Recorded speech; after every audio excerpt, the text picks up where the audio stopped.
Still eating turkey sandwiches. That's another one for lunch. There's a little bit left. Probably tomorrow will be it. I don't know if it's even good anymore, but I keep eating it. Oh my god. I didn't even make a turkey. How about that? I made chicken. Heresy. We had a honey baked ham too, though, from the honey baked ham store. I think none of us love. I don't love turkey either. Oh, I don't either. Non-Americans. No, I'm fine. No. I'm happy. It's funny. I read this whole article about why do we keep cooking and serving this awful bird that is. Oh, my ours was so moist this year, and I know people hate the word moist. So what was the reason, Pam? There wasn't a reason. Oh, wasn't? You shouldn't do it anymore because there's other poultry that tastes better. It's like they're so big that by the time the inside's cooked, the outside is drier than it should be. That kind of thing. I mean, I agree. There are ways to definitely make it a better bird, but it's just not my favorite. And I feel like I get indigestion from turkey, and I never get it from like anything else. Really interesting. Okay. So I think it's like richer, fattier. Probably. Oh, it's definitely richer and fattier. Yeah. Did I just tweet? Did I delete that tweet? What I saw a picture because I have that thing now to where I handed it. Did I delete that tweet or did I tweet? I don't know. What did you do? Yeah, I did. Nope. Okay. So I have that thing when I put my phone sideways, like it does pictures. Oh. Remember that robot that was in Tomorrowland that rolled around for like a summer? Yes. I just saw a picture with that guy. That was pretty cool. There's been some funny things like that they cart out for like a few minutes. Yeah, he wasn't there very long. But I was like, there's a picture of me of that robot. I don't know what his name was. Okay. So let's do this. 2397. And then on Thursday, since we didn't have a live show, I put the Patreon show on the feed for Thursday. So we'll have something sitting there just for free. Nut page at a basketball game. Okay, here we go. Welcome to episode 2397 of the Be Our Guest Walt Disney World Trip Planning Podcast. I'm your host, Mike Rallman from BeOurGuestPodcast.com and one of the senior agents over at the Magic for Less Travel. Happy Wednesday to you. Hope everybody is doing well and settling into a full work week. I know it's a terrible thing. What's going on? It's a rough stretch. And to all the teachers, let me just give you some advice. Just buckle in, hang in there. This is that stretch between Thanksgiving and Christmas. Really, this was one of my favorite times of the year back when I was teaching sixth grade because it was wild. Every single day was kind of go to school. Your hair was on fire. You never knew what this day was going to bring. Could be a fight. Could be a canned food drive. Could be the music teacher comes in and takes your kids for 3 hours because they need extra rehearsal for the big musical that's going to happen a week before Christmas break. You never knew. It was great, but you always had something going on. I always had my Charlie Brown Christmas tree in my classroom. I was always playing Christmas music in my room during the break times.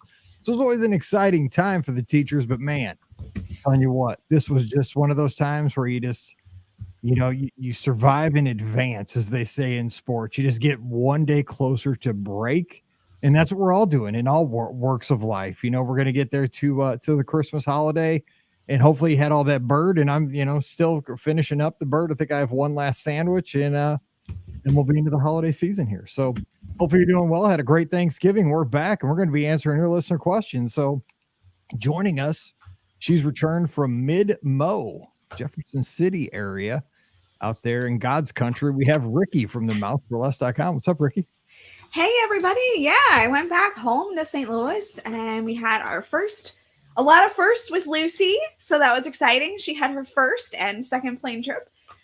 She had her first experience with Thanksgiving dinner. She adored Thanksgiving dinner. Oh my goodness. She ate so much mashed potatoes and stuffing and let's see, what else did she eat? Sweet potatoes and green bean casserole. So she ate a ton of food, and she met her great grandmother, some of her aunts, and some of her cousins, and she just had a great time. So we survived it, which was fantastic. So that was good. That was really good. I'm happy to say we survived our first trip to St. Louis of probably many, definitely many for sure. So what did you learn? Give us one hot tip for traveling, not only with a toddler, but also with the world's ugliest dog. Yes, I did have the dog. She was with me. I know you think she's ugly. She is sitting here. Like she does. She has her teeth. She's definitely got an underbite, and it sticks out for sure. She was drugged. So she definitely. The first time when I called the return to flight, that one wine and dine about 8 years ago now, I was drugged. It was called a few margaritas, but yes, for her it was actual drugs. I gave her actual drugs. It worked out well. She did great. One thing we did learn about traveling with an infant is I utilized a tool that you use, packing cubes. They were so perfect. I made sure and packed her pajamas in one packing cube, her clothes in another, and just made sure any incidentals. So I packed obviously, Tylenol, and I packed Oragel because she's kind of teething now, and I packed gas drops, and I packed her thermometer, anything that I thought, okay, these are things that I definitely may need. So that was good. The one thing I did learn though is I definitely need to, because I packed a whole entire can of formula. On the way there, it was great because the formula was unopened. On the way back, we had a tiny, not so tiny explosion of formula all over the suitcase. Looked like we were smuggling something that wasn't formula. So, whoopsies. Sweet. Brian got the pet down. Promise it was formula. Yeah. So not the best move on my part. Definitely learned a lesson on that. Make sure you put the formula in a plastic bag before you pack it. So there's my lesson for the day. Don't pack unopened formula. Whoops. You know what? Gas drops. Those are probably a good idea for anybody flying on Southwest. This is true. Actually, not gonna lie. Anybody should have gas drops. And I actually did have to give them to her one night because I thought she had like a little bit of a tummy issue because she was just not happy that night. But she did so great. I'm not gonna lie. Like she was a fantastic baby. So she was good. Yeah, that's awesome. I might keep those on hand and you should get yourself some gas drops as well. Just to offer those to seatmates. Yes, because like I fly solo, and be like, hey, here, just in case you might need these, because I don't know, it's not so fresh in here anymore. It was funny though because on the flight out, the flight wasn't full, and so we had me and Brian were sitting next to each other. I sat next to the window and he sat in the middle seat, and so the empty seat was empty, and so this guy came back. We always sit in the back of the plane. This guy came back and he was like, "Oh, cool!" And I'll see. And then he saw the baby and he quickly turned around and was like, "Never mind." Oh my! Oh yeah, that's all good. Nope, not playing that game. We obviously had our 3 seats alone that time, which was great. So that was fantastic. That it was like literally a 180 too. He's like, "Nope, never mind." That was the right call. That's what I'd have done. Okay. Also joining us, we have the coder, the Magic for Less Travel, Pam Forrester. And speaking of drugged, Pam. What? No, not Pam's not. But I just wanted to say, you probably saw this. Pam's not, but Disneyland. Yes. Apparently, this is an interactive attraction. Apparently, we saw a little too much of somebody, didn't we? Yes. What is going on in Fantasyland in California, man? I don't know. The whole thing makes me feel a little weird because I feel like there's a lot more going on behind the scenes that I don't want to know about or whatever. So I'm excited to go out there in January, but I might bring blinders. Mike, please wear pants. I'm just saying, just continue to wear pants throughout the entirety of It's a Small World. I'm planning on wearing my medal, for sure. Yeah, wear pants with the medal. I'm just saying, please. Please, dear God. The whole thing. You guys have a good Thanksgiving? We did. It was sort of a quiet Thanksgiving for us, but it was good. It was, I think we needed that. I feel like we've traveled a lot this year. It was good to just be at home for a little bit and to, just sort of get ready and prepare for the rest of the season for sure.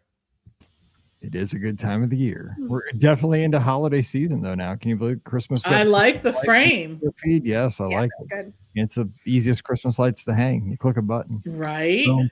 Love it.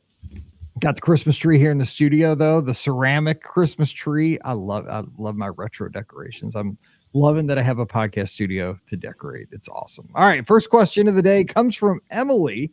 And if you have questions and you're here on Facebook, YouTube, Twitter, or Twitch, drop them in the comments.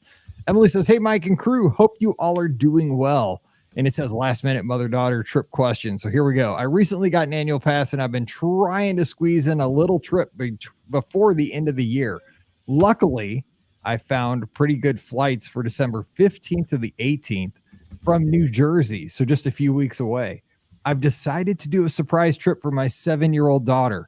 I'm going to take her out of school early and throw on a pair of ears and tell her we're going to Disney World right now.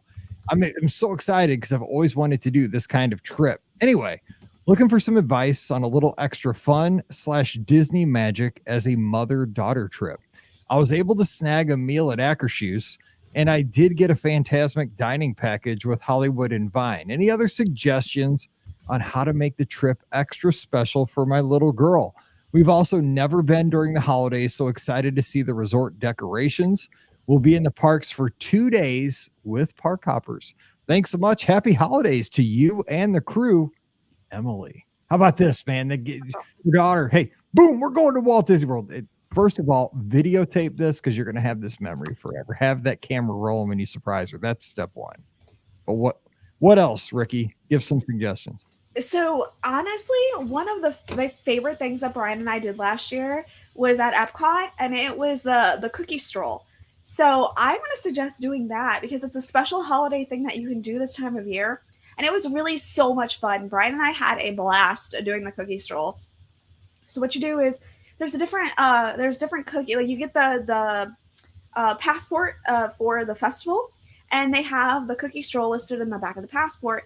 And there's different cookies that you can get. You have to get 5 different cookies at the different booths throughout the World Showcase countries and the other countries, or the other areas where they sell the cookies as well.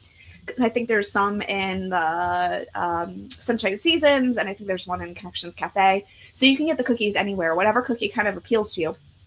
But you have to do 5 of them.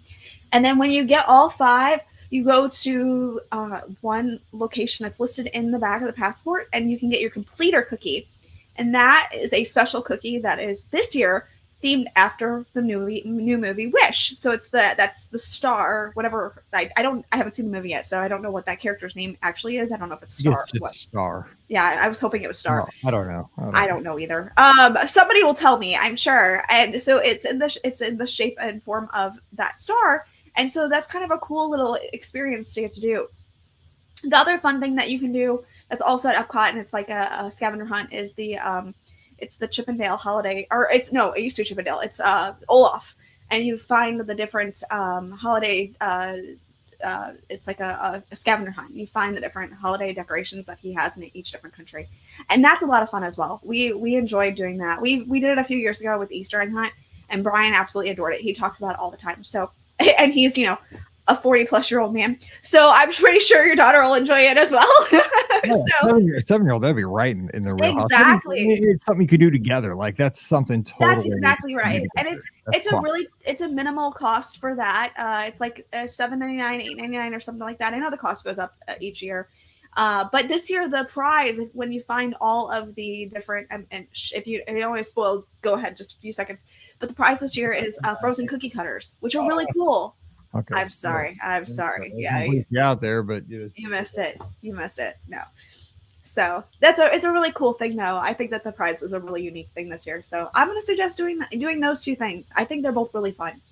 Is the prize not that you get to eat all these cookies? I mean, that's for the other. That's for the other scavenger hunt, the cookie stroll. That if you want to just do the stroll and don't eat the cookies, I mean, just email me. You got my email address. I'll send you my physical address, and you can just email. You can mail me. You can mail you the cookies. Okay, I like that idea. I'm a cookie monster up here. If anybody wants to mail me the cookies, I will take them as well. And the completer cookie, I'll destroy too. Yes.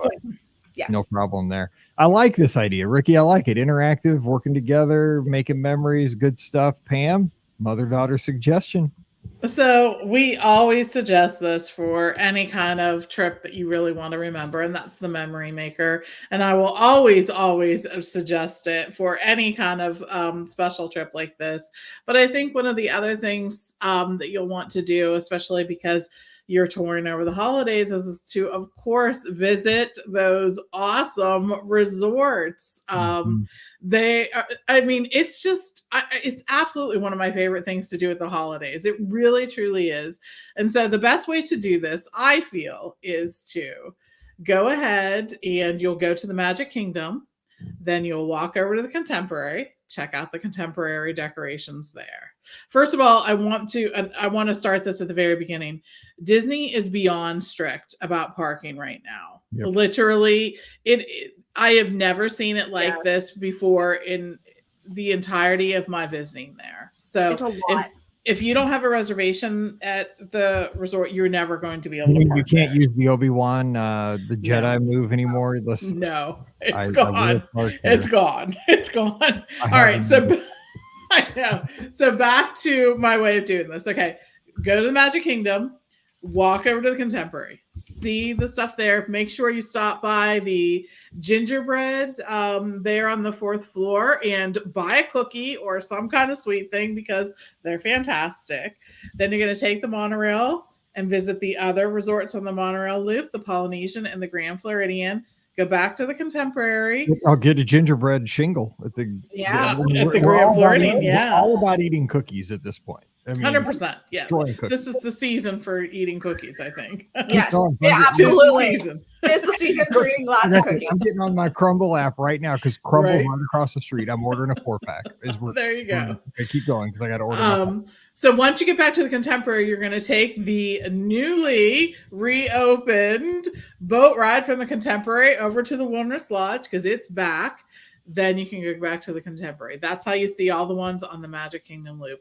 If you want to do the Epcot loop, just go ahead and walk out of Epcot. You can see Yacht and Beach and also Boardwalk. And then you can take the Skyliner over to see the Riviera and Caribbean Beach too. And you've hit just about all of them there. There's a few more. Animal Kingdom Lodge, I think, is spectacular. The rest of the moderates are great too. And also the value resorts have decorations that are in keeping with their theme. So, but it's fun. I mean, it's really a fun way to just tour. And the only thing I would suggest is maybe look at taking, this is kind of an inexpensive thing as well. The horse-drawn carriage ride over at Fort Wilderness, that's pretty cheap. You could probably still book that. That might be a group thing. It's kind of a bigger carriage. They take you around. There's a lot of decorations there. That's fun. And also, you might want to go over to Riverside. They have a horse-drawn carriage around there and just take that in. That's kind of fun. You can take a boat from Disney Springs. You can make like a Disney Springs night boat down the Sassagoula, ride the horse. Horses are fun. I mean, especially if you're from New Jersey, you probably never see horses. I don't know. I mean, I'm from Missouri, and we see horses all the time. Patricia's got a question here live. She's on Facebook. Thanks for joining us tonight. Kind of a similar question. A lot of the suggestions are the same. Hey, Mike, Pam, and Ricky, we have a trip to Disney in 2.5 weeks to enjoy the holiday season at Disney. What would be the top 3 must-do or see things across the parks or resorts? We're going to Mickey's Christmas party and excited for the Christmas season. So a lot of those things we just said, especially visiting the resorts, doing what Ricky just said. I love that wagon ride over at Fort Wilderness. Another thing I would say is Disney Springs. I saw pictures today of Jock Lindsay's Hangar Bar, for example. Yeah. Oh my God, it looks awesome. Like it's transformed for Christmas. So go explore those kind of nooks and crannies of Disney Springs. You have the Christmas tree stroll, which is another scavenger hunt. I did that this year, and it's so much fun because you go through all of Disney Springs and you get to find all the different Christmas trees. And they have a map, and you can, put the sticker on the corresponding spot where the tree is. The map's a little wonky, I have to admit. Like I was looking at the map going, that's not where this tree is. But I found, I did a good enough job for it. And then you take it and you get a prize. And I use that in quotes. It's a button. But it's still a prize for completing it all. So that's a lot of fun as well. And Tim in the chat is suggesting something that's fantastic, which is the Merry Menagerie, which is at Disney's Animal Kingdom. If you've never seen the Merry Menagerie, it's so cool. It's these puppets that they're only at Disney's Animal Kingdom, and they have these handlers for the puppets, and they do such an amazing job of making you feel like these puppets are real. I mean, they look like different animals. So you've got seals, penguins, bears. I mean, some are life-size animals like the bears.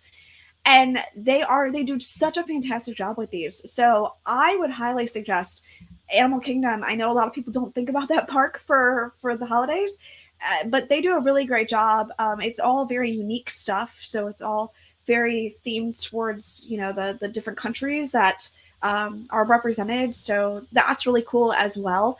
So I'm gonna highly suggest that you and oh my gosh, Dinoland USA is completely decked out. It is, or I guess I should say ducked out, because it's all themed after Donald Duck and the fact that dinosaurs are connected to ducks. I don't know, but the decorations such a weird thing to me. That is I know, but the decorations are next level. So that is really cool too. So I'm gonna suggest to go check out Animal Kingdom, because they actually, and they have the flotillas as well, which are really unique for Disney's Animal Kingdom, and they have the characters that float by. They have Santa Claus that floats by, which is again something that's really cool. And this year, it's new this year. I don't know if you saw that, but the Yeti will actually chase you right into that lagoon where the Rivers of Light used to take place. And like you have to chisel with your little pickaxe until you're on this iceberg and you're out there with like a reindeer and like a kid that wants to be a dentist. Stop. Yeah.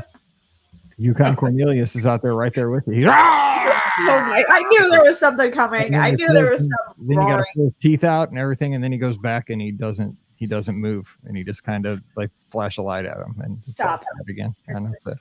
Anyway, Diana's got a question here in the chat. Thanks, Tim, for the Merry Menagerie. I was leaving that in there to see if Ricky could pronounce it. So I can. Yes. Yep. Menagerie. Yeah. So there you go. All right, it's like a star when I used to teach. Aloha, Pam, Ricky, Mike, and Scott. I hope you all are well. I had a Disney Cruise Line question for you. My family and I will be sailing on the Disney Wish this spring, and we're beyond excited for it. I really want to schedule a time for my 4-year-old niece at Bibbidi Bobbidi Boutique. Ideally, we'd love for her appointment to be on the same day that we dine in Arendelle. Since my husband and I have sailed with Disney Cruise Line once before, I believe we can book this experience 90 days out. Am I correct on this? If so, is there a way to know that far in advance which night we'll dine in each restaurant? Or do we not know the exact order until embarkation day? I welcome any suggestions you have on this. I know she would be over the moon to be dressed as Queen Elsa while dining with Elsa and the rest of the gang. Thanks so much, and thanks for all you do. I don't know what I would do without this podcast. Thanks, Diana. Thanks, Diana, but thanks, Diana, too. That's awesome. I don't know what we'd do without you, Diana. That's just that kind of makes my day. So, Pam, walk her through this experience with Book and Bibbidi Bobbidi. They're going to be silver Castaway Club members at this point. And I would just say one thing: get your arms all set, because when you're in Arendelle, man, it's an aerobic at dinner. You'll be sweating. It's no kidding, man. It's interactive. But go ahead. It is. So while you can request a certain night for, a certain dining rotation, nothing like that's really guaranteed. And you typically find out when you get on the ship. That's just how it goes. So that part is a little challenging in that space to sort of schedule it there during that. I will say, even though, you may not know in advance, you can book something and then try to change it when you get on board. That's something that you could always do. Try to change the day, but I'll be honest and say that those appointments typically go fairly fast. They're popular. So if you're able to get anything, I think I'd just keep it either way. And if you're going and you're going to go through the whole experience, unless you're going to like Castaway Cay on that day where all the hair stuff will be ruined because of the ocean, you may be able to keep it. The least you could do, though, is just, if you're going to plan on buying the dress and doing all that, you can do that too. Now, you're right in that you can make reservations for most onboard activities, and that's dependent upon your Castaway Club level. And since you've sailed once, you'll be a silver Castaway Club member. So you'll have that ability to do that. You will be able to make them early. Regular guests can typically make them 75 days in advance, and 90 days, you're right. And the thing to know is those reservations actually open up at midnight. So as the clock, Eastern, right? As the clock strikes midnight on that day that you can do it 90 days in advance, you'll want to be on at midnight to see if you can get them there. The other thing to know is if you are not able to get anything, any onboard activity or dining reservation or anything via the online system, as soon as you get on the ship, see if you can do anything. They sometimes hold things back. They sometimes have cancellations. They sometimes just have extra availability. Don't give up hope. And finally, my suggestion for any of this is your cruise is going to be fantastic, even if you book no extra things. Even if you book nothing on board, take advantage of no organized activity. Do nothing other than main dining, or not even do main dining. Eat by the pool every night. You're still going to have a fantastic time. And I know that there's a lot of hype about all these different things, but just go and enjoy. That's going to be the best time. Sign me up. I'm ready. Without anything else, let's go. I know. Put me in and inside. Let's rock. Let's go. I know. Agreed. Inside guaranteed. Let's rock. I don't care. I'm on the ship. Okay. Right. Hey, Diana. She's in the chat here. Let's see. We got a question from Christy. I'm just going to hold this. It's covering Pam, but I'm just going to pop it up real quick while I read it. Hey, Mike, Pam, and Ricky. My friend and I are flying in from Canada on December 31st for our first girls trip and Run Disney event. We have reservations for Epcot that day, but probably won't get there until 7 p.m. or so. We have reservations at the Rose and Crown at 8:30. Will we be allowed in even if the park is at capacity? Do our reservations guarantee us entrance? Thanks for all you do. Love the podcast so much. Well, Christy, we love you so much, and we love Canada. Yes, we do love Canada. You have a beautiful national anthem, by the way. I've always loved it. Yeah, that's what park reservations are about. If you have a park reservation, you're guaranteed entry. I mean, they're not going to. The dining reservation won't, but the park reservation won't. Yeah, that's what park reservations are. I mean, 100%. They're going to do more park reservations than people can go in. That's who they are. Yes, you do. That's the beauty. But they are. Yes, you'll be able to do that until January 9th. Yes, I know. So, what do we think that they're going to do away with park reservations for like AP holders eventually? Hope so. Come on now. I hope so. It's like second-class citizens. What? I got to make park reservations. Come on now. It's just such a pain. So I really hope so. You want to know secret? Scott makes all mine. Yeah, I know he does. I just tell him my password.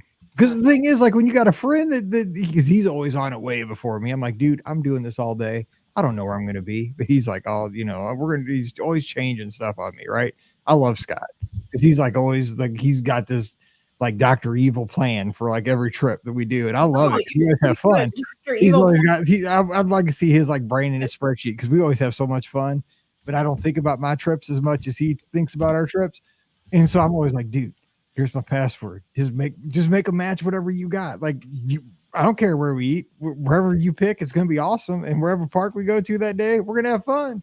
And so I get surprised every day. It's like Christmas every day of my vacation. It's awesome. He's good like that.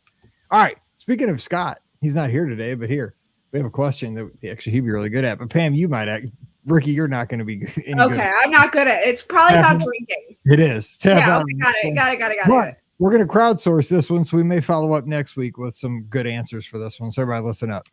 Mandy says, and she's from Franklin, Tennessee. She says, hey guys, and this is a good question for somebody coming from Tennessee, by the way. I think y'all have discussed this before, but where's your favorite in-park old-fashioned and or somewhere we can get a good bourbon cocktail? My husband is a big bourbon guy, and I'm trying to win him over on our next trip next week, as he is not a big fan of Disney. He's not a big Disney fan as the rest of our family. Thanks. So she's trying to get him a good old-fashioned or a bourbon drink. And where would you say? There's lots of places that have them right now because the old-fashioned has grown in popularity for sure. I will tell you, one of the places that I know my husband likes the best is not in park, but at Enchanted Rose. I think that it has different kinds of, liquor you can put into it. They have a seasonal one. It's a good one. Also, at Ale and Compass, he likes the one there. I do know at Space 220, they have a good old fashioned. That's something to think about.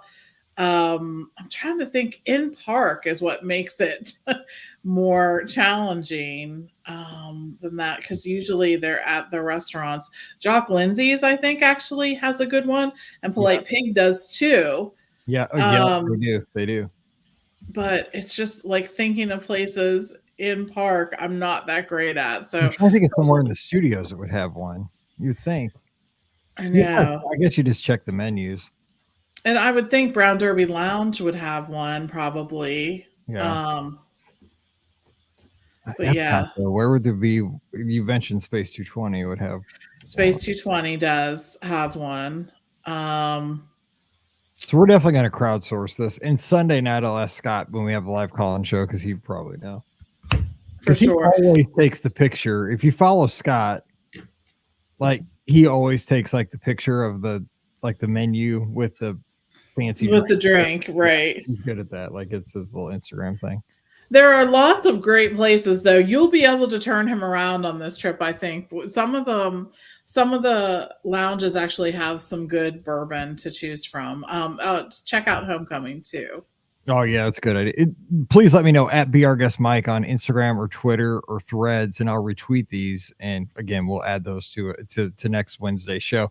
Tim again is helping us out here on Facebook in the live chat. Says bourbon adjacent, but the Smoking Mirror at Artist Point is great. He says, but it uses Johnny Walker, which I don't drink that much. So I don't know what that means, but I guess it's a different kind of bourbon or drink. I don't know. The Smoking Mirror though at Artist Point. You know what? Geyser Point might be a good place to hop over for Magic Kingdom. Would that be a good place? I like that place. I don't know. So we'll find out. We have lots of listeners who are very knowledgeable when it comes to mixed drinks. So we'll get for sure. All right. We have a question. Check this out. We have a question from someone named Ricky, and it's not you. Oh, wow. It's Ricki. Okay. Look at that. Here's the deal. Who spells their name right? Is it you or them? I mean, Ricki or Rikki? That's a fight. That's a fight. Yeah. Interesting.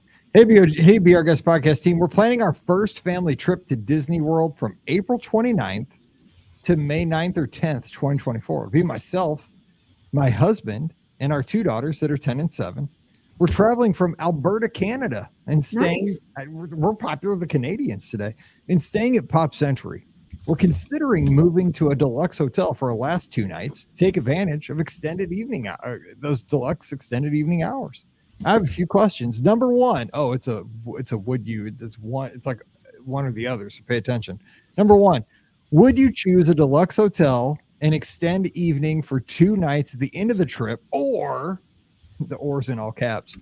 Would you stay at Pop the whole time and pay for an after hours party if one is announced for when we're there? Ooh, that's a good question. So would you like do a split where the last 2 nights you stay like at a beach, yacht, Wilderness Lodge or something like that, and hope to go to those extended deluxe after hours, or do an after hours event and stay at Pop the whole time? What date did they say? They're going to be there from April 29th to May 10th. But I don't know. This came in a couple days ago. I don't know if anything's been announced for that time, but they're hoping something might be. So let me look to see what the Disney After Hours schedule currently is, because that'll make things, that'll make a difference on what. Now I know why your computers never work, because you type so dang rough, man. You know what? You're not the only person who tells me that, actually. You're like Fred Flintstone. You're like, blah, blah, blah, blah, yeah, I hear that a lot, actually. What date are they looking at? You said again, April 29th. Our listeners are like, you just said it. Yeah, they just said it. Yeah. May 10th. Everybody's like, yeah, they definitely don't have anything released that far as the calendar is concerned for Disney After Hours. The last date they have is like early April, so that's April 10th is the last one they have. So, it's kind of hypothetical. What would you do? I would go with the deluxe. I do the split because you get the different hotel. It's 100%. Yeah. Plus, you get to extend your trip. Hello, it's Disney math. Well, no, I mean, I think you're going to stay the same amount of days. But I mean, say you're staying a long time. I mean, they're staying there for almost 2 weeks. So staying at Pop Century for 2 weeks. I love Pop Century, But, you know, after like 10 nights at Pop Century, it'd be cool to look forward to like a Wilderness Lodge or an Animal Kingdom Lodge or a yacht club and go over to Stormalong Bay for a couple days and have that evening of deluxe after hour party to look forward to, you know, or just the, you know, it's not a party, but the the extra hours. I would totally do a deluxe because then you could take advantage. It's something to look forward to as the trip comes to an end. I agree. I'd split it. Yeah. I'd totally do. Okay, so that's that. Number 2. Do you think extended evening hours for Magic Kingdom will be Wednesday nights in May? So she's trying to guess the schedule. I don't even know when they normally are. Are they always? Have they been lately in May, Rikki? The extended hours, they typically have the same pattern, but evening extra hours. Hold on, please. Sorry, this is why we should have heads up sometimes. Yep. Extended evening theme park hours. So as of right now, they are usually on probably Wednesday nights. Yeah, I would say that that's probably going to be the right pattern for sure. Okay, and her last question is, if we did the deluxe for 2 nights, which property would you suggest booking? We would be looking to do extended evening hours, hopefully a Wednesday night at the Magic Kingdom, and also looking for a good pool and water slide. Yacht and beach. My girls definitely love water slides. We are definitely looking at the lower price range per night at deluxe, so perhaps Wilderness Lodge, Old Key West, Saratoga Springs. Thanks for all you guys do in the team. Thanks for all you and the team do. We're excited to finally find a time to go. I have a cheerleader, so trying to book a long trip between her school cheer team and all-star team is tough. I hear you. It's impossible. We have 1 week we can go on a cruise this summer, hopefully. And that's when I booked it. So hopefully, you know, for the love of God, that's our dead week. We'll see. I've learned so much from listening to y'all and can't wait to get to Florida. We go to Disneyland more regularly, Rikki. So that's awesome. And good luck and cheer this year to your daughter as well. So, you know, I think you can catch maybe Yacht Club on a discount because if your kids are into water slides, Stormalong Bay, man, it's a water park and it's only 2 nights. I would do that even though you're going to the Magic Kingdom, but you really can't go wrong with any of the deluxes. I mean, Pam, what do you say? That's what I was going to say too. I mean, I think that the pool area there is so good. I just think it is. My second choice would be maybe Wilderness Lodge because there's great pools there too. And you have the boat, which is always awesome. Who doesn't love a boat? And you get to take that over to the Magic Kingdom too. Rikki would, because Wilderness Lodge, I mean, it does have a pool. There's a slide to the feature pool, and the feature pool is cool because it's got the geyser kind of, you can see there. Yeah. I mean, it's pretty sweet. And it's got kind of the hotel kind of wraps around it like Animal Kingdom Lodge as well. But I mean, if you really like water slides, your kids will the flying jib slide over at 100%. Absolutely. I think Yacht I'm Club, the world's biggest kid and I love that thing. I think Yacht Club would be the best choice. But then again, you know, I know that Wilderness Lodge usually has is one of the lesser expensive hotels that's a deluxe hotel. So that might be one that you look into as well. The pool's obviously not as grand, but you know, I'd look at the costs between the two. I'm guessing so I'm looking for that time of year. So like late spring, I'm guessing that if you went with like Resort View at both places for 2 nights, the difference between Yacht Club and Wilderness Lodge, you're probably looking at $300 difference ish. I'm just estimating in my head, ballparking, because I don't know. I'm not looking at the prices right now, but it's probably about $300 difference. And I mean, by the time you look at the cost of your vacation, you know, the big chunk from flying down, your meals for 10, you know, you guys are almost there for 2 weeks, your stay at the Pop Century, look at the percentage of what $300 is, you know, just that. I mean, I'm not saying that's not a lot. It could be, but I'm just saying that's the calculation you might want to just think about. So there you go. You can't go wrong though. It's a great question and have fun. All right. We've got a question here and I think it's going to be the last one of the day. And it is from Kevin in the live chat. What are your guys' thoughts on split stays? Looking at May trip, we're booked at the boardwalk, but considering moving for a part of the trip to the Contemporary, is it worth the disruption mid-vacation to move resorts? Pam would say yes, for sure. I do it all the time. Yeah, I mean, you're very much a fan of splits. I am too, but I think it also depends on the trip. So go ahead, Pam.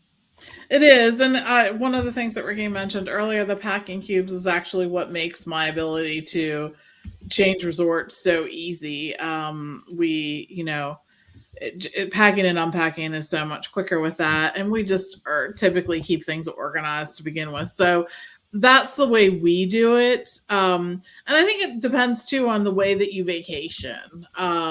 Just how much stuff you bring with you and all of that really sort of impacts that. The thing to note, the downsides, I guess, about a split stay is that the day that you're checking out of your first hotel and moving to your second hotel, you'll have a period of time where you'll be essentially homeless, right? Yep. Because you'll probably have to be out of your first hotel, but the room at your next hotel will not be available. If you're going to the park anyways, not really a big deal.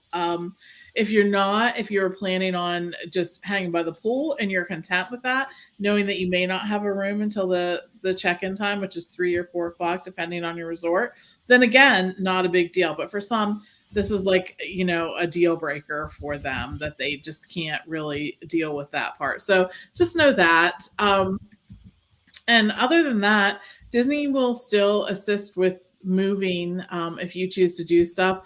I don't like to have the luggage out of my control. I want to know it's going to be at the next hotel. So if we have rented a car, we'll drive it over, or if not, we'll Uber over and drop our luggage at the second hotel, just to make sure that everything is there and we're all set to check in as soon as that room's available. But I really enjoy doing that. It's almost like you get 2 vacations in one. You get to experience 2 hotels.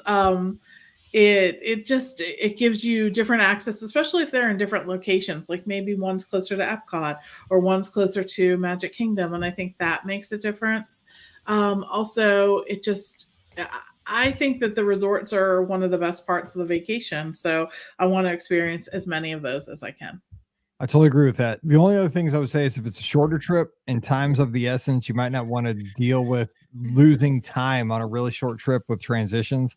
Race weekends, not an ideal if you're a runner time to do a split, because obviously you got wonky schedules. Like you got to be checked out by 11 o'clock and you're finishing a race at 10:30 and it's really stressful, but that's a bad time. Also, if you're on a really sweet package discount, like where you're getting something for the duration of your stay, a split then is going to cause you to, the way it usually works is you're going to have your package on the front end. So you get your tickets and all your stuff on the front end. You're going to have a room only on the second half, and the tickets will continue throughout the entire stay. But then that would mean, so if you have a dining package, it would not continue for the room only. So, I mean, just things like that. I mean, it might not be a big deal because you might be fooded out after 7 days or something, and then you just buy a couple of meals and you just, counter service it or you snack it. I mean, you're not going to starve at Walt Disney World. I mean, it's fun to just snack around. But just things to think about. But like Pam said, I mean, I think as Disney fans, we all kind of have that fantasy of we want our head in the bed at every hotel. You just want to have that experience. You want to see what it's like. Mm-hmm. And that gives you the opportunity. That way when you go home, you're you have memories from not only Coronado, but maybe a couple nights at Riviera. So good stuff. All right. Well, we're going to jump out of here. We're going to be back on Friday, actually tomorrow, just so you know.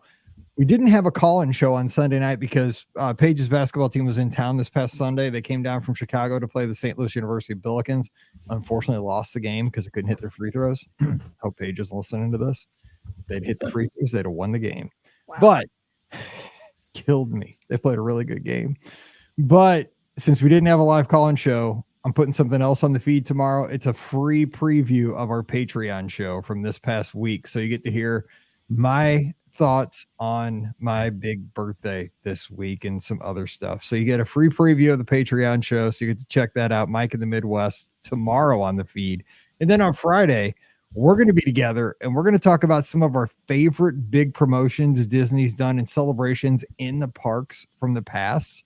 And then talk about what Disney might be able to do this summer. I know they're probably not going to, but what could we come up with that might spark us to just get super fired up with some of the, the IP that's out there right now, or maybe lean back on some nostalgia that would get us excited to really have a fun summer. And I have a big one that really hit home with me that you really wouldn't expect. So come back for that on Friday. So until then, we're going to jump out of here. Don't forget, we're standing by to help you plan a great vacation over at the Magic for Less Travel. Really, we do that every day, all day over at the magicforless.com. Walt Disney World, Disneyland, Disney Cruise Line, Adventures by Disney. It's fun. We love helping you plan great trips. Our guests come back and they say, wow, thank goodness we got that tip, 6 weeks ahead of the trip, because it really kind of saved our skin. We didn't know that we had to prepare for that. And it really made us think about, I'm glad we packed this, because we needed that. We would have never remembered or thought about that. It's little things like that. We're going to get you the same cost booking directly through Disney, and you get lots of little goodies along the ways, and support a small business at the same time. Really makes you feel good. So check them out today over at themagicforless.com. Please also use our Amazon affiliate link during this holiday season. It supports everything we do throughout the year. BeOurGuestPodcast.com/Amazon. And if you'd like to support the show on Patreon, starting at just $5 a month, come on over patreon.com/Be Our Guest Podcast. Give us a follow on social media. Ricky's at Ricky Nibs. I'm at Be Our Guest Mike. Pam's at TMFLT Pam. And we will have a live call-in show this Sunday night. Scott and I will be there taking your calls and on Facebook, YouTube, Twitter, and Twitch. So join us Sunday night. We're going to have a good time. Promise. Guy on Small World probably will not come up, but can't guarantee, because the phone lines will be open. And is the cards and the ornaments still open? They are, yes. They are open for the cards are open until the 6th of December. And then the ornaments, I believe, are open. They close just a little bit earlier. They close on the 1st. So signups are until the 1st. So we got to just get it in on by Friday. So hurry up. Check the socials. Got time. It's Wednesday, and it's awesome. I mean, I have right here. I know you can't see it unless you're watching the feed here, but you can go to remember these. Every show has video. You just go to youtube.com/Be Our Guest Podcast. I mean, I splurged $19 for this lighting package to make our video feed look festive this year. And actually, I can make this little elf pop up here on the side. Let's see here. What can I do? How about snowman? Boom. Right there. It's festive. Look at that. It's awesome. So come check it out. YouTube.com/Be Our Guest Podcast. But even on my tree right here, I have singing lizards on my Christmas tree here in the studio. Where did I get that from? Hawaii. Oh, yeah. Definitely. An ornament exchange. They're lizards singing Christmas carols. Hello. That's because of this ornament exchange. So get in on that. You never know what you'll get. It's wild. Uh-oh. I don't know what I just did. I think I just lost everything. Anyway, we're here. All right. We're going to be back on Friday before I push any more buttons and make stuff disappear. So for Ricky and Pam, I'm Mike, wishing you a great Wednesday. Stay safe, stay healthy, and we'll see you real soon. I don't know what button that was. Everything disappeared for a second. Okay, let's save that. Nice. Breaking stuff. Everything went away. 2, 3, 9, 7. ED MP3 44.1. Okay, so wait, where's the comments? And then brand.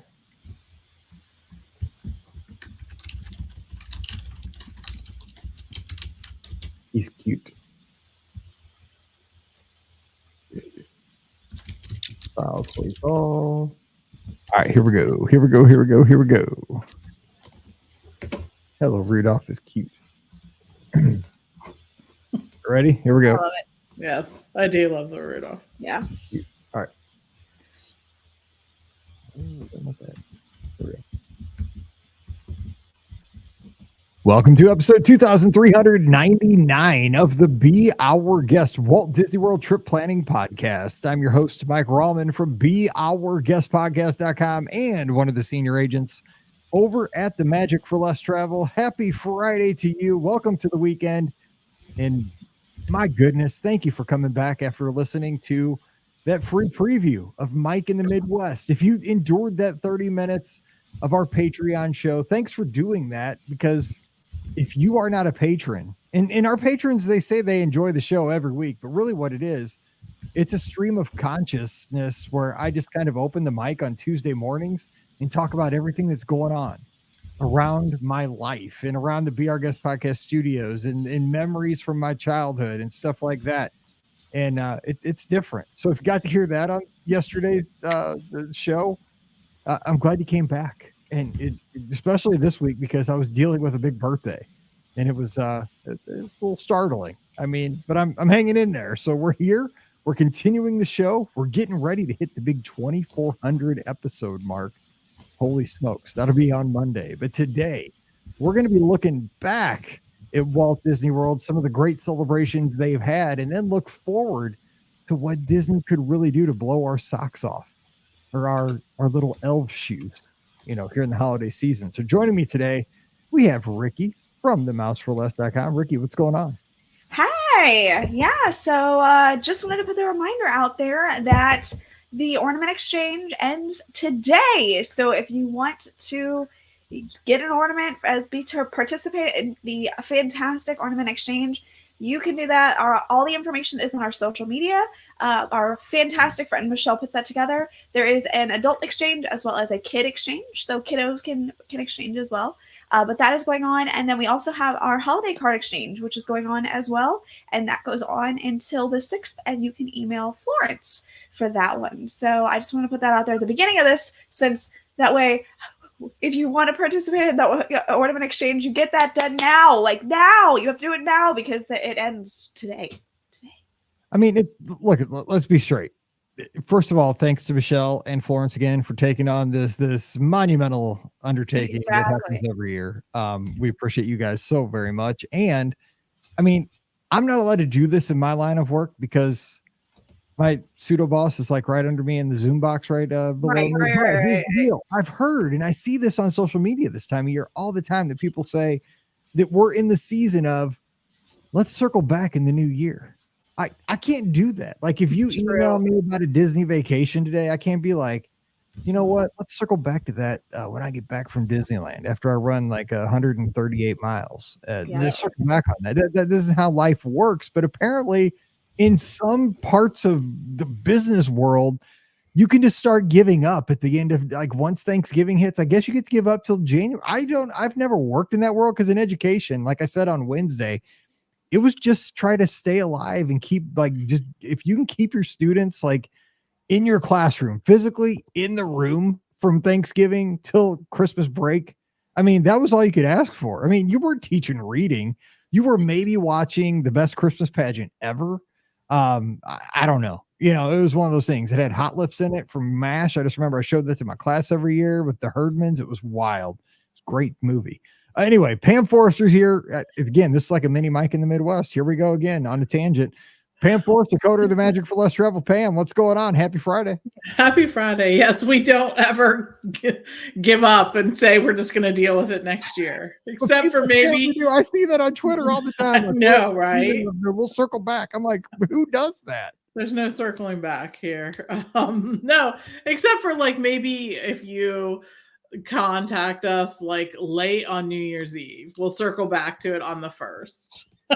So that's what will happen. No, it's just people's vacations are too important for that, I think. So anyways, but yes, I don't know that I ever worked at a job too where I could circle back. I'm just gonna say I did see a few memes that were out there before Thanksgiving that says this seems like an after Thanksgiving kind of problem. So I did understand that for sure. But yeah, I know that's the beauty. When you get up and you like what you do every day, you don't want to circle back. You just want to keep going, getting better. It's one of those things, right? I mean, I was formally educated in education, right? So I have a master's degree in education, how to teach, and now I'm working in the business world, basically, helping people plan vacations. So I tell people that people are always asking me, how did you learn what you do? I'm like, you just follow your passion, and you just, life teaches you how to do things. You pay attention. Because again, I think here's Mike in the Midwest coming out again, and we're going to go right into today's topic. But here's the thing for all the kids out there that are listening, whether you're in elementary school, middle school today, high school, it doesn't matter.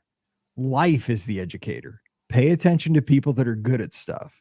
And it doesn't, their level of education does not matter. Like they could be somebody that's got a doctor in front of their name, and that means they're super smart. And that means that they've worked extremely hard. They've decided they're going to put in a lot more work than the rest of us. You know, it's why I don't have I have a master's degree plus 45 hours, but I was not going to finish that off because I decided I'm not, that's enough. I tapped out. I was like, done. I don't need to be Dr. Mike. I'm good. So I tapped out because I just didn't want to put in the effort. But the thing is, my grandpa only went to school to 8th grade. Smartest guy I know in my life, right? Because he was practical. He's blue collar, and I learned so much from him. There's so many people that we come in contact with in our lives, and you can learn something from everybody. So just pay attention. Just pay attention to people in your community, people in your family, people all around you.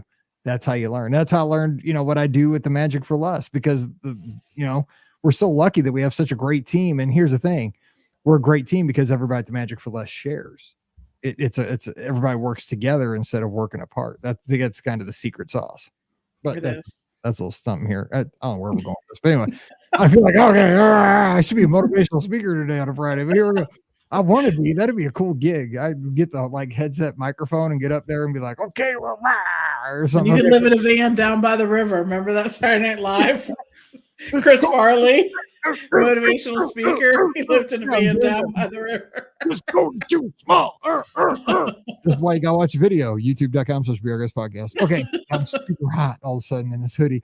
Okay, so today we're talking about celebrations from the past that were just a ton of fun. And this came up to me because over the past couple of weeks, if you've been watching the socials, which this is Ricky's full-time job, she plays on social. You've been watching that stuff over, I think it's in Hong Kong I think it's Hong Kong, where they have the new Frozen Land, right? Is that where it is? Hong Kong? Yes, Hong Kong. Okay. Yes. So they have all that cool stuff happening over there. Great for them.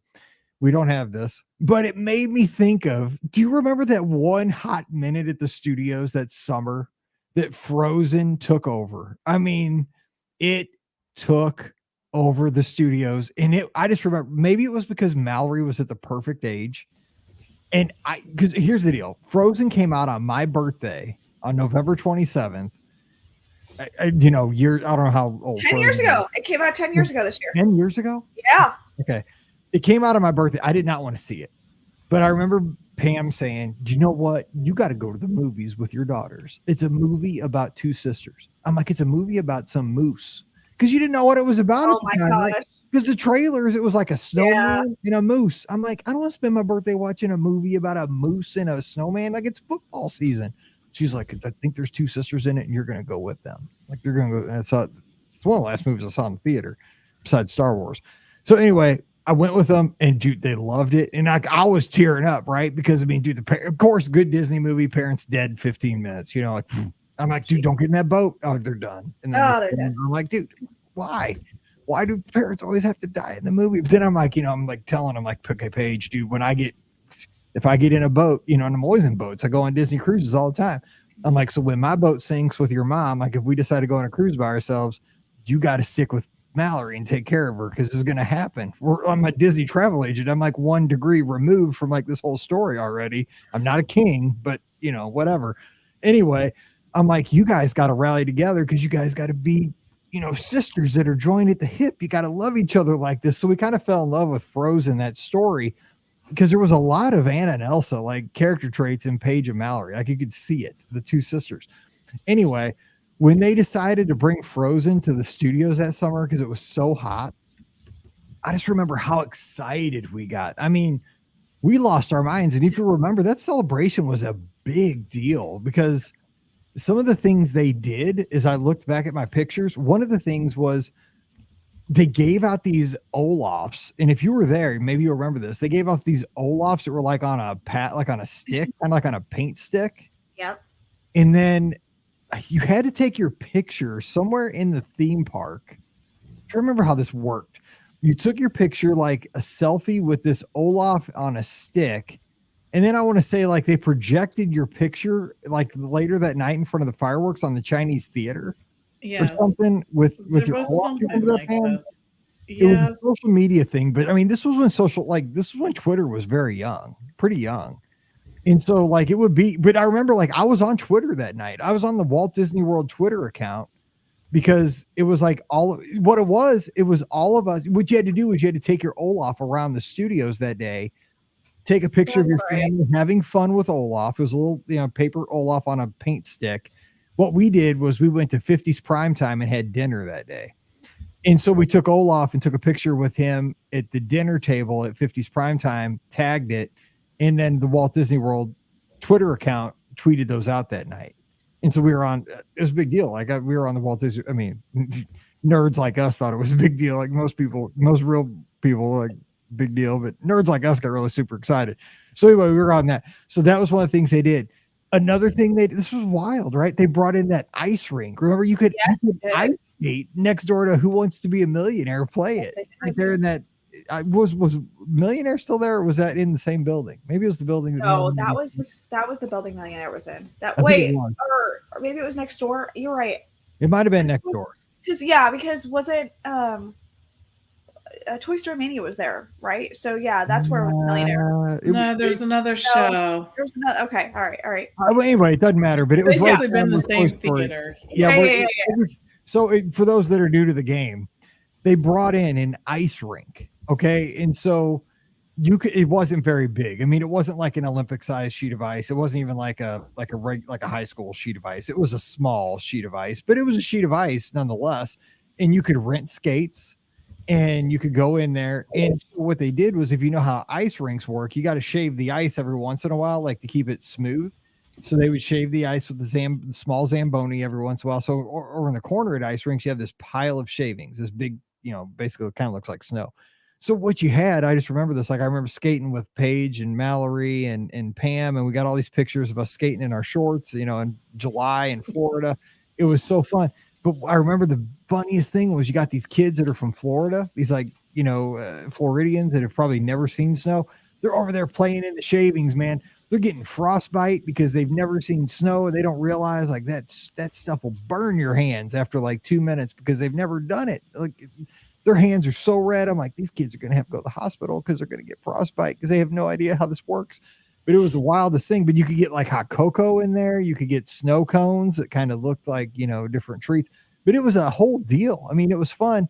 And then on top of that, so I remember too, you could buy plush Olafs. And oh my God, they didn't have enough. I just remember this. It was, supply and demand thing. We had to buy one for Mallory, and they were only on a couple of carts in true Disney fashion.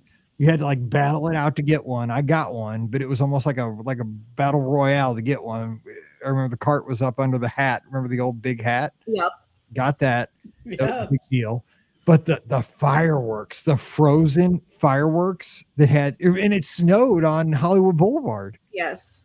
The fireworks show was one of the best fireworks shows I have ever seen at Walt Disney World. It was phenomenal. It was unbelievable. So this whole thing, I mean, it wasn't like I don't even know how long it lasted. It might not have lasted a couple of months, if that. I don't have the date. It actually I think it came back the next year. Honestly, I think it was so popular that it came back the next year. Yeah. We had so much fun because we kept going back to the studios to see those fireworks, to see it snow, because it snowed during the fireworks. The fireworks were great. You could ice skate. You had that little village in there. There was a couple other things you could do in there with the snow like activities, but it was just, Frozen Fever was everywhere. But that little mini niche celebration was so well done. I mean, it probably made us take an extra trip. It really did. And I think a lot of people have no idea this even happened, but it was so fun. So if you did that, let us know on social media. Did you enjoy that? Because we enjoyed the heck out of that little celebration. So Pam, do you have a celebration like kind of a little niche celebration that's happened? Yeah, I remember the Frozen Summer thing that like literally we had little stand-up things with Olaf on them. Yes. For the travel agency. We had the towels, the cooling towels. That was part of the celebration. Yeah. I have actually, it's right here. Hold on. This is it. It's right here. I have it. Yeah, the cooling towels are here. The coolest summer ever. That's what it was called. Right? Yeah. I mean, it was just like, it was a whole big thing. So I remember that.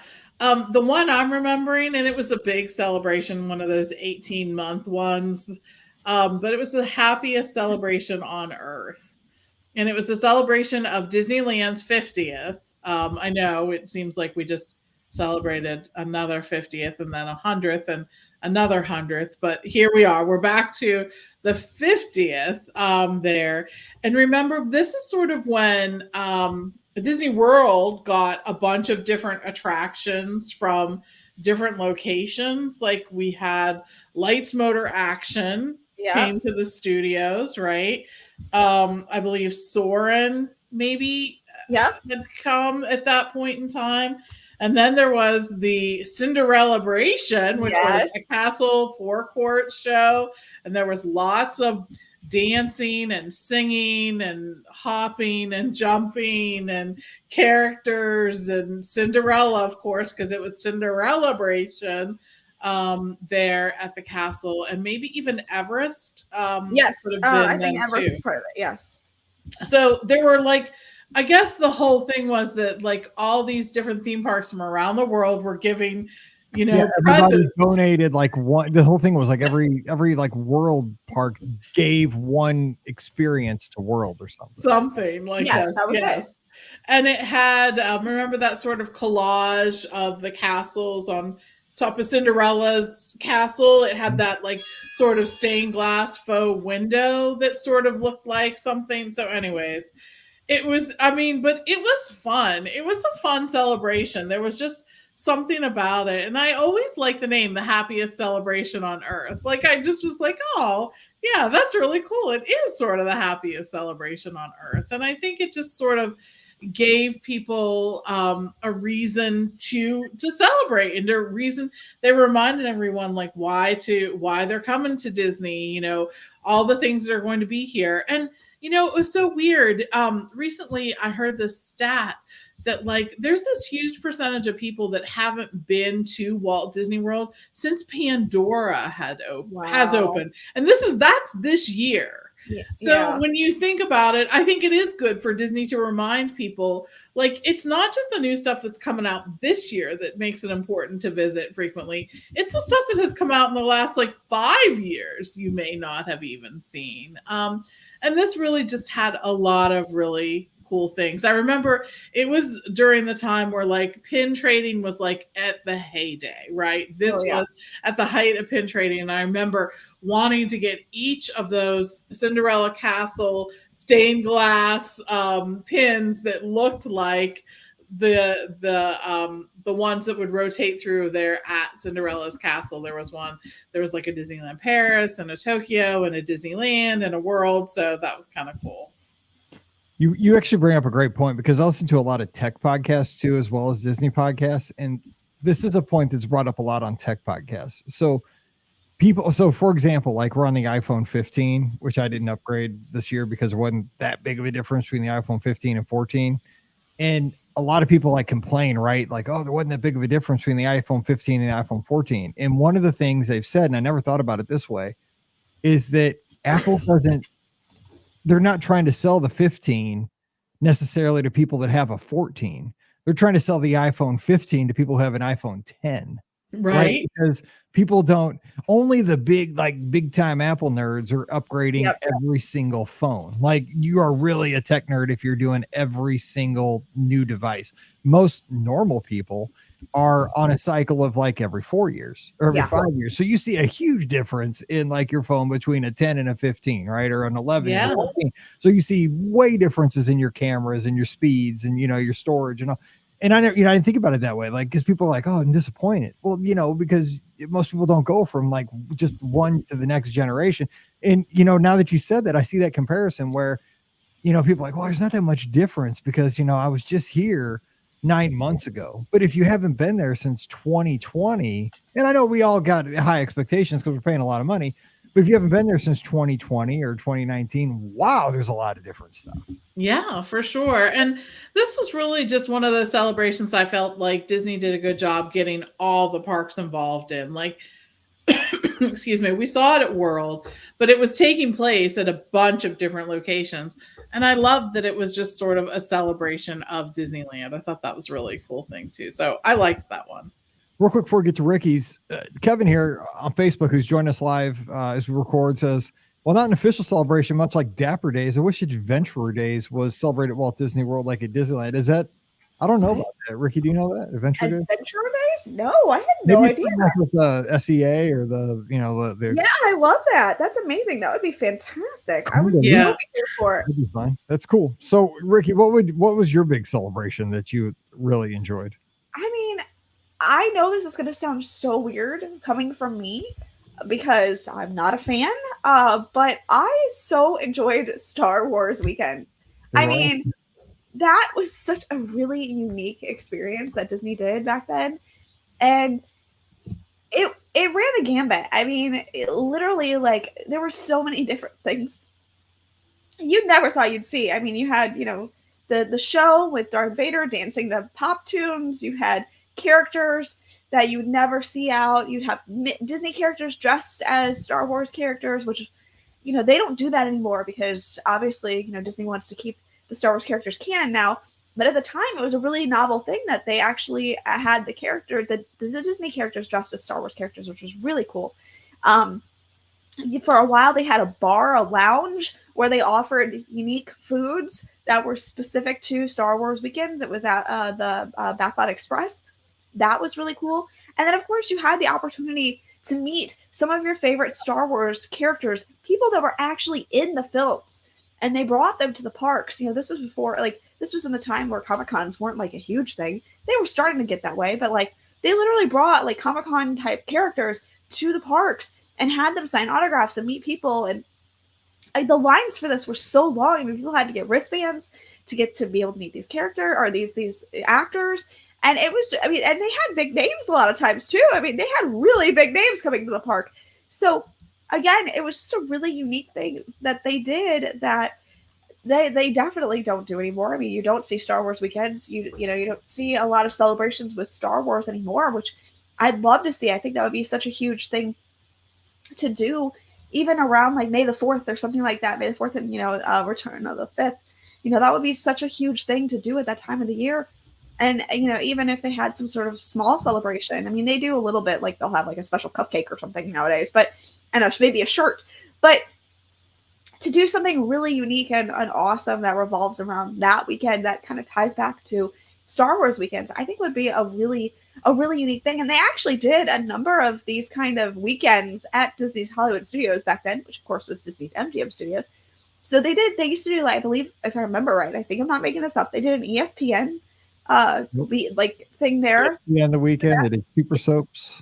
That was the other one I was going to say. They did Super Soap weekends, which they actually brought soap opera actors. Of course, soap operas don't exist anymore. I know. I mean, in a big. That's how long we've been doing the shows. The whole genre doesn't even exist. The whole genre doesn't exist. Yeah. But that, they would have soap opera actors come in from ABC soap operas and, meet guests and things like that. And you're right. Those are definitely things that when you look back in time, you're like, they really did that? I can't believe that was something that they did.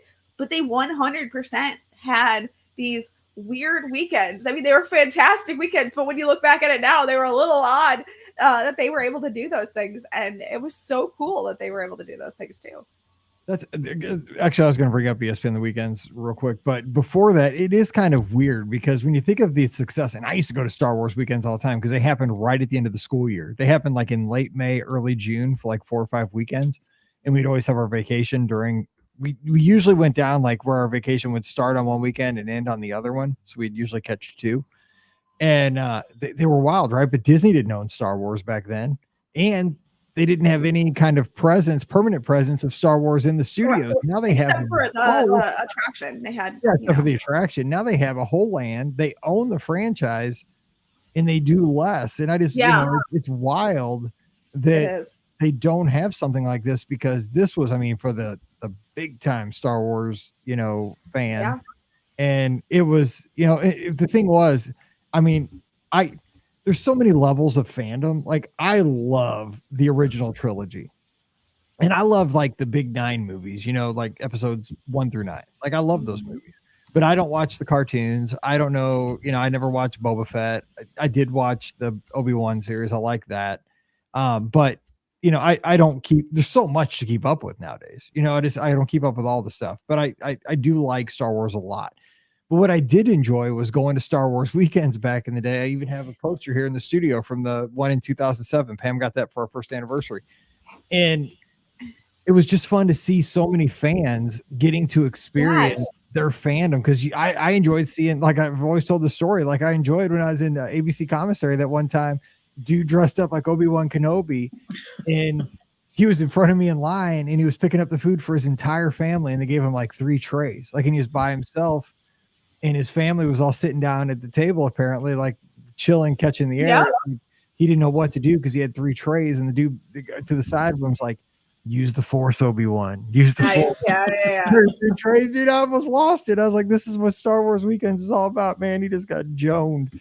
But it was a cool environment, and it seems like now's the time they should be doing that stuff, rather than like they have resources now to do stuff like that, but they don't. In the Hyperspace Hoopla, which was where, if you never saw that in person, I mean, it's like a fever dream. It was totally a fever dream. I mean, when we were there, I was like, that's again, it was one of those things, like you had to be at the studios to see the Hyperspace Hoopla. Like you could not miss it on that weekend. No, you would wait. It was a huge deal. I waited one time, like in the dead heat. Like, I mean, it was like so hot. I remember because at first they had it back by where the Jedi Training Academy happened, back by and it was such a tiny little space. But it got so big, they moved it to a stage out in front of the hat, like in front of the Chinese Theater. It got huge, and I remember waiting like 2 hours one time to have a spot where I could really, really see it. But it was worth it, man. I mean, because you would have like Padme coming out dancing with Darth Vader to MC Hammer to En Vogue or to Spice Girls. Yep. It was a fever dream come to life every night. It was the weirdest thing. But God, you couldn't take your eyes off it. It was so weird. It was so. Can you believe that happened? I mean, it's one of those things, like I cannot believe that happened. No. It was just, I think it's just one of those things. I mean, at the point in time where Disney actually owns Star Wars and there's a whole land there for them to do this, they're not going to have things like that because that doesn't fit with the story anymore. We're walking into Star Wars when we go to Galaxy's Edge. This seems like something that would have been off-brand, right? Like on Hollywood Boulevard. Yeah. It was totally fun. I get it. Yes, it was totally fun, but it almost seems like something put on by someone else. I agree. No, I agree. Disney. It's like Sideshow Bob stuff, but man, it was wild. I mean, it was Six Flags all the way, but God, it was so fun. I mean, because Darth Vader would just stand there looking mean, and all of a sudden he'd be like, "Can't touch this." Right? Is Darth Vader really dancing to MC Hammer? Yes, he is. Yes, he is. Okay, because I don't want to go too long on this show. So today, one thing I want to talk about, ESPN the weekends, and I know there's all that talk about Disney trying to spin off ESPN and all that stuff, but I mean, it is the most profitable cable network because sports you have to watch live, right? I mean, it's just, you don't tape sports and you don't watch it later. You have to watch it live to enjoy it. And sports fans are passionate. Hello. Look at my attire.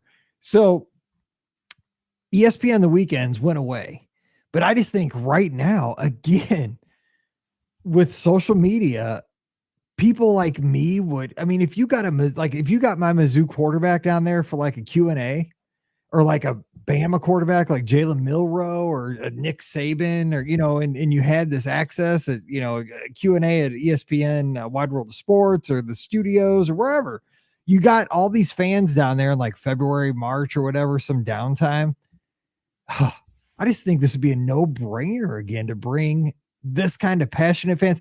Because think about how many people you see walking around Walt Disney World, like LSU jerseys or Bama jerseys or Tennessee colors. I mean, I'm just talking football fans. There's all kinds of sports fans everywhere. Yankees gear.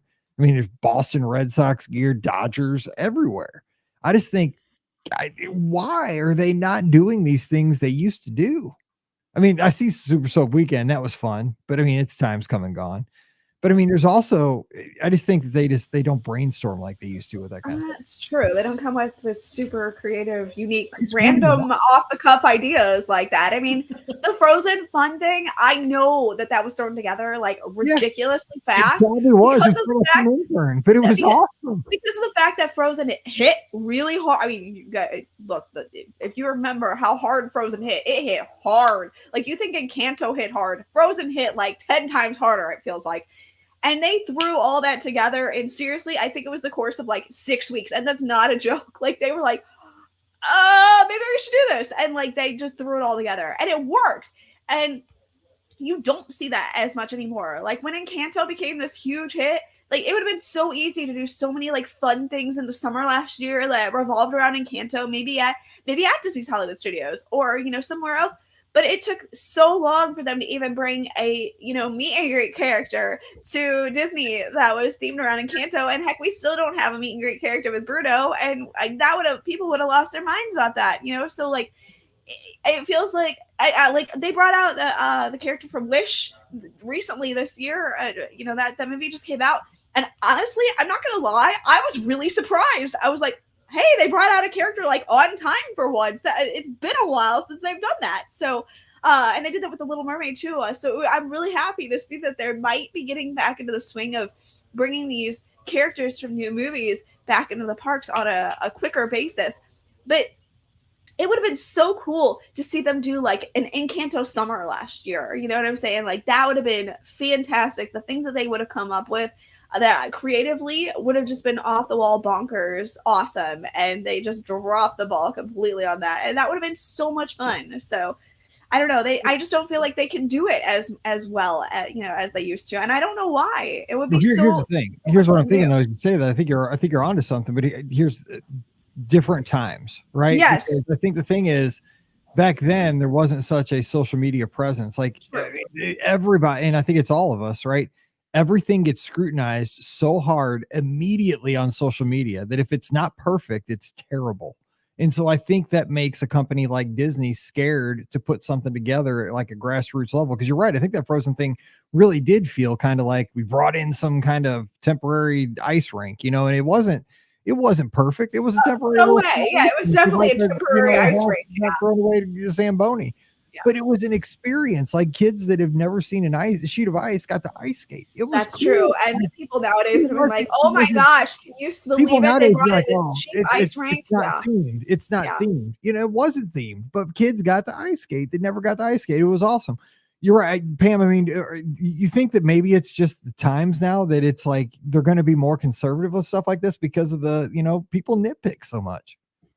It is sad to say that, like, I mean, I talked about this at our FAM earlier this year, but there's a lot of value in being curious and not judgmental. And that's a famous quote, but there really is. And I feel like social media makes it so much easier for us to be judgmental and not curious. I mean, even if it's not something that's particularly to your liking, why do you feel the need to share that with so many different people?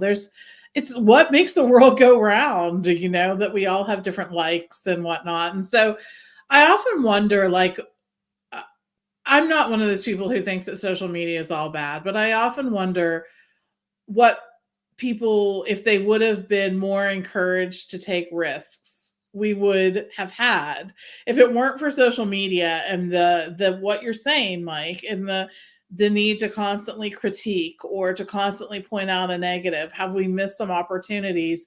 Have we missed some dreamers along the way that were discouraged by this? And there's also very encouraging things on social media too. So I'm not ever going to be someone who's saying social media is all bad, because it's fantastic the way that we can, when we choose to, use it in such a positive way. But there just truly is a value in being kind and giving people the benefit of the doubt and assuming that they're coming from a good place. And I think that companies are not immune to this, like none of us are. So, I mean, it's just something to think about, not in a way that, I'm like pointing fingers at anyone, but just in a way that maybe this is a small way that we could each do better.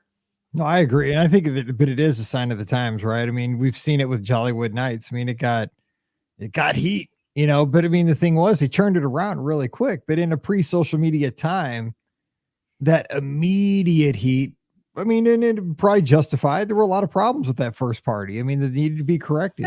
They did correct them.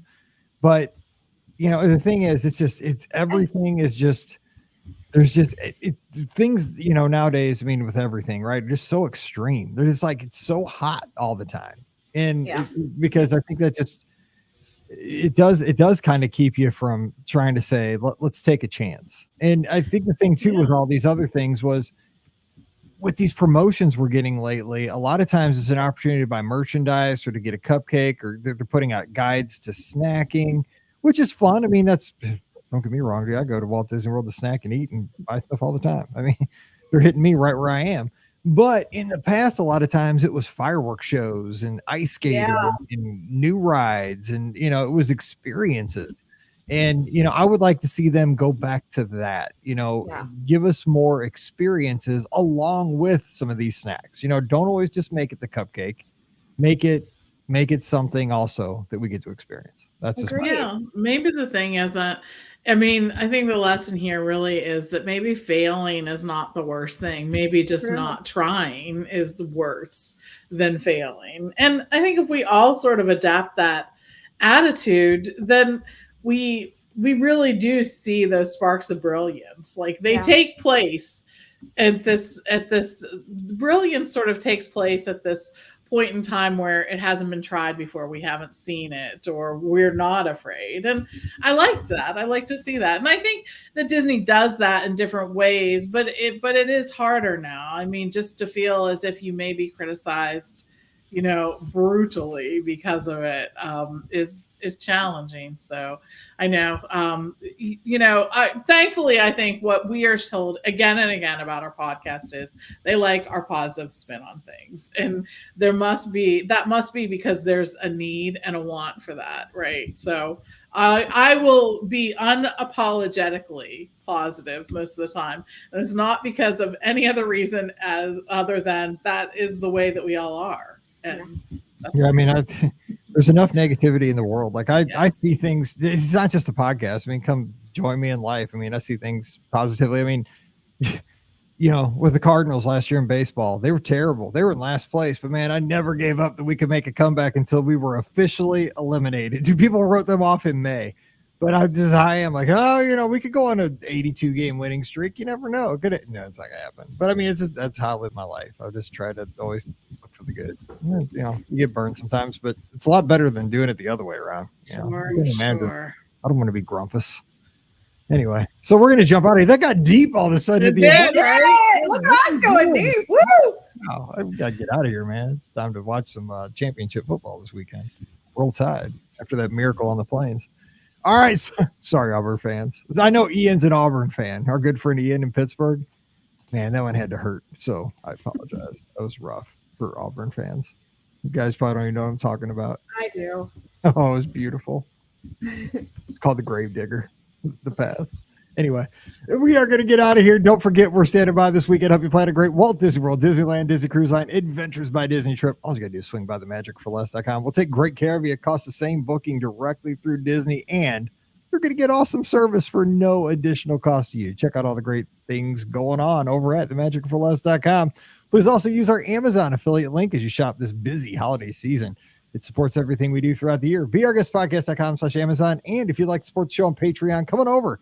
Just $5 a month, and you support everything we do here on the podcast, and you get our bonus show called Mike in the Midwest. Coming over, patreon.com/BeOurGuestPodcast. We'll have our live call-in show this Sunday night. Scott joins me, and we take your calls. It's 7 o'clock Eastern, 6 o'clock Central. Facebook, YouTube, Twitter, Twitch. You pick. We'll be on all those places, and you can give us a call, and we'll talk Disney. Give us a follow on the social media. Ricky's at Ricky Nibs. Pam's at TMFLT Pam. I'm at Be Our Guest Mike. Instagram, Twitter/X, Threads, all the places. Give us a yell this weekend. All right, we'll be back again on Monday with a fun trip report. But until then, we hope you have a great weekend. So for Pam and Ricky, I'm Mike, wishing you an awesome weekend. Stay safe, stay healthy, and roll tide. All righty. Yay. Cool. All right. We'll see you guys next week. Yep. See you next week. Have a good one. All right. Bye, See y'all. guys. Bye. Bye.